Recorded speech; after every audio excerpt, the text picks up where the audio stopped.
আসসালামু আলাইকুম। বাংলা নিউজে আপনাকে স্বাগতম। শুরুতেই সংবাদ শিরোনাম। আওয়ামী লীগের এমপি মন্ত্রী কাউকে পালাতে দেয়া যাবে না। এরপর থাকবে জনগণ জেগে উঠেছে, গণ আন্দোলনের ঢেউয়ে ফ্যাসিবাদ ভেসে যাবে মির্জা ফখরুল। সবশেষে দেখবেন বেহেশতে আছেন আওয়ামী লীগের মন্ত্রী, এমপি ও নেতারা, জি.এম. কাদের। এবার বিস্তারিত। ইতিহাসের নিরিখে বাংলাদেশেও ফ্যাসিস্ট শেখ হাসিনার পতন অবশ্যম্ভাবী। দুর্ভাগ্যের বিষয় হল, সেই অনিবার্য পতনের পূর্বে বিশ্বের একমাত্র নারী ফ্যাসিস্ট বাংলাদেশকে একটি ব্যর্থ রাষ্ট্রে পরিণত করে ফেলেছেন। বিগত 14 বছরের ফ্যাসিস্ট শাসনে বাংলাদেশে সকল রাষ্ট্রীয় প্রতিষ্ঠান ধ্বংস হয়েছে। হিন্দুত্ববাদী সংস্কৃতির হিসেব করা আগ্রাসনে বিপুল সংখ্যাগরিষ্ঠ মুসলমান জনগোষ্ঠীর নৈতিকতা ও ধর্মীয় মূল্যবোধকে কলুষিত করা হয়েছে। উন্নয়নের ডঙ্কা বাজিয়ে আওয়ামী লীগরা দেশের বেসুমার সম্পদ লুটে নিয়েছে। ইচ্ছাকৃতভাবে তরুণ প্রজন্মকে শিক্ষা বিমুখ করে তোলা হয়েছে এবং দেশের সার্বভৌমত্ব আগ্রাসী প্রতিবেশীর পদতলে বিসর্জন দিয়েছে। আমার ধারণা, এই অবিশ্বাস্য ধ্বংসযজ্ঞের অপূরণীয় এবং দীর্ঘমেয়াদী ক্ষতির ব্যাপকতা সম্পর্কে বাংলাদেশের অধিকাংশ মানুষ এখনও অন্ধকারে। একে তো স্মার্টফোনের আমোদ প্রমোদে তরুণ প্রজন্মের পড়ার অভ্যাস শেষ হয়ে গেছে, তার ওপর গোলাম মিডিয়ার নির্লজ্জ হাসিনা তোষামোদ আপামর জনসাধারণকেই সংবাদপত্র বিমুখ করে ফেলেছে। দিবারাত্র মিথ্যা প্রচারণার ফলে জনগণের মধ্যে জানার আগ্রহই কমে গেছে। 2013 সালের 11 এপ্রিল সকালে পুলিশ আমার দেশ পত্রিকার ছাপাখানা সিলগালা করার পূর্ব মুহূর্তেও আমরা 3 লাখ কপি পত্রিকা হকারদের কাছে বিতরণ করেছিলাম। সেই সময় পাঠকরা ভোরবেলাতেই সংবাদপত্র বিক্রেতাদের কাছে আমার দেশের কপির জন্য নিজেরা উপস্থিত হতেন। বাড়িতে পত্রিকা পৌঁছানো পর্যন্ত তাদের তর সইত না। আমাদের পত্রিকা বন্ধ এবং আমি গ্রেফতার হওয়াতে গোলাম মিডিয়া সেদিন বড়ই খুশি হয়েছিল। কিন্তু তারা কি কখনো ভেবে দেখেছেন যে আমার দেশ না থাকাতে সামগ্রিকভাবে সংবাদপত্রের প্রতি পাঠকের আগ্রহ কতটা কমেছে? নিজেদের পত্রিকার বর্তমান প্রচার সংখ্যা দেখলেই তাদের বিষয়টা বুঝবার কথা, কিন্তু জেগে ঘুমানো মানুষকে জাগানো অসম্ভব। যাই হোক, আজ প্রধানত দেশের অর্থনৈতিক অবস্থা পর্যালোচনা করব। একটি দেশে লুটপাটের পরিমাণ বোঝার জন্য যে সকল পরিসংখ্যানের সাহায্য নেওয়া হয়, তার মধ্যে একটি হল ব্যাংকের খেলাপি ঋণ। 2008 সালে শেখ হাসিনার ক্ষমতা গ্রহণের সময় খেলাপি ঋণের পরিমাণ ছিল 24,000 কোটি টাকা।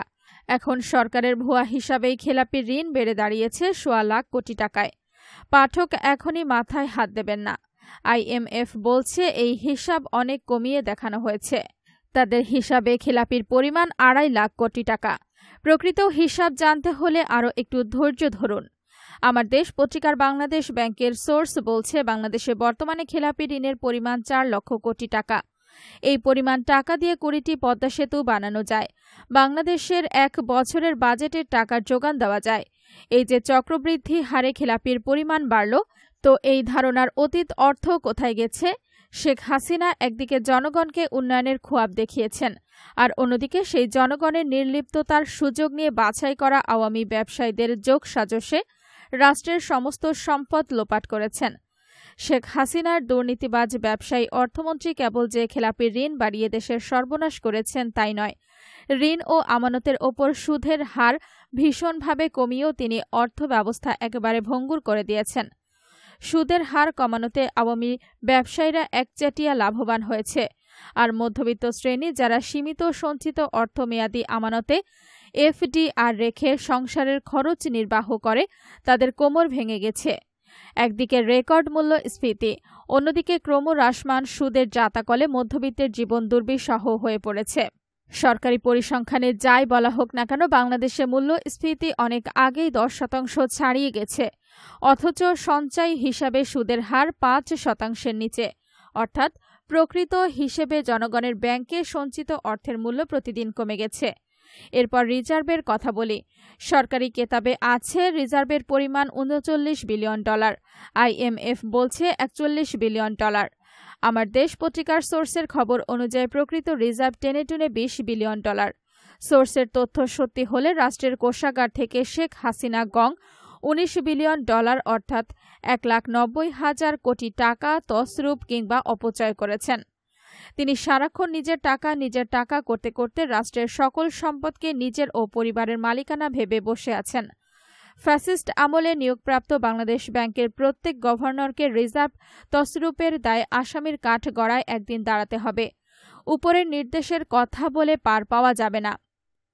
এবার সরকারি বাণিজ্যিক প্রতিষ্ঠানগুলোর দিকে দৃষ্টি দেওয়া যাক। শেখ হাসিনার সরকার সকল বাণিজ্যিক প্রতিষ্ঠানের উদ্ধৃত অর্থ সরিয়ে ফেলেছে। বিপিসির দিকেই দেখুন। দেশের জ্বালানি সরবরাহের দায়িত্বে নিয়োজিত কর্পোরেশন বিপিসি গত ৮ বছরে তাদের হিসেবেই ৪৫,০০০ কোটি টাকা মুনাফা করেছে। বিশ্ববাজারে যখন ক্রুড অয়েলের দাম কমেছে তখন লোকসানের অজুহাতে সরকার জ্বালানি তেলের মূল্য রাতারাতি প্রায় ৫০ ভাগ বাড়িয়েছে। তাদের কাছে নাকি তেল আমদানির টাকা নাই। পৃথিবীতে কোন দেশে কোন দিন এই হারে মূল্যবৃদ্ধির রেকর্ড নাই? হাসিনার বাংলাদেশ তো সর্ববিষয়ে অনন্য, তাই না? আমাদের প্রশ্ন হলো, মুনাফার ৪৫,০০০ কোটি টাকা কোথায় গেল? একটি মাত্র কর্পোরেশন থেকে যদি ৪৫,০০০ কোটি টাকা নয়-ছয় করা হয়ে থাকে, তাহলে দেশের সবকটি বাণিজ্যিক প্রতিষ্ঠান থেকে কি পরিমাণ টাকা লুটপাট করা হয়েছে তার হিসাব করার মতো তথ্য আমাদের কাছে আপাতত নাই। রপ্তানির অঙ্ক নিয়ে বর্তমান সরকার নানা রকম গালগপ্প করে থাকে। এখানেও কিন্তু শুভঙ্করের ফাঁকি রয়েছে। পোশাক শিল্পের কাঁচামাল এবং ডলারের দাম বেড়ে যাওয়াতে রপ্তানির অঙ্কে প্রবৃদ্ধি ঘটেছে। এটা এক ধরনের ধাপ্পাবাজি। প্রকৃত রপ্তানির পরিমাণে কোনো রকম বৃদ্ধি হয় নাই।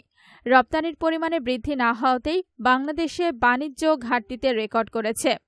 ইতোমধ্যে প্রতি মাসে বাংলাদেশের বাণিজ্য ঘাটতি $3 বিলিয়ন ছাড়িয়ে গেছে।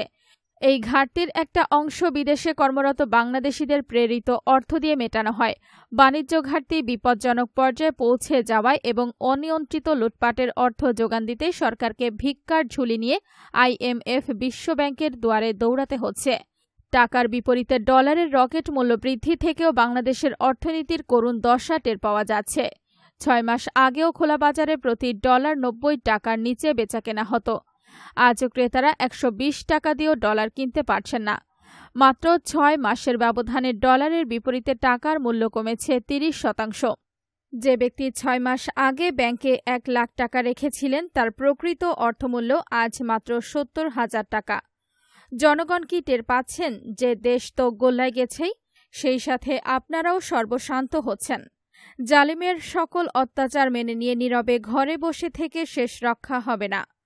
মধ্যবিত্ত বাঙালির চরিত্র নিয়ে কলকাতার জনপ্রিয় কবি রুদ্রনীল ঘোষ এক চমৎকার ব্যঙ্গ কবিতা রচনা করেছেন।